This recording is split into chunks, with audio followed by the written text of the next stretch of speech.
surprised at 5:30 yesterday to get a phone call that they had a flight for us.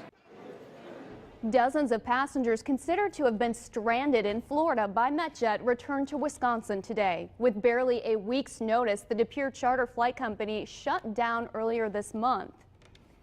Good evening and thanks for joining us. MetJet ended their flight operations Wednesday. And you'll remember that there was some confusion with customers as to the company's responsibilities. Exactly. Many people had planned to return from Orlando at a later date, so they flew south on MetJet and bought tickets home on other airlines. However, the federal government told MetJet officials the company had to fly its customers back to the Green Bay area. The final return trip from Orlando to West Shawinigan arrived this afternoon.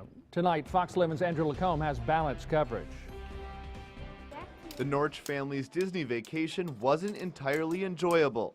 They took a MetJet flight to Orlando last Saturday and ended up booking a return flight on another airline. We spent way too much time while we were supposed to be on vacation messing around with that stuff, and it's not what I want to be doing when I plan this vacation for a year. On Friday evening, Norch found out that MetJet was working with its contracted airline Sun Country to fly passengers home Saturday. His family took the flight offered. Norch estimates about 70 people were on board the plane. Many of them told me they were unaware of the arrangements before they had also booked different return flights. We had other arrangements, but it was nice. It was a nice gesture that they did to get us back and in the Green Bay instead of Milwaukee. There's no reason for us to believe that there was going to be any kind of a return flight for us that MetJet and Sun Country would put on.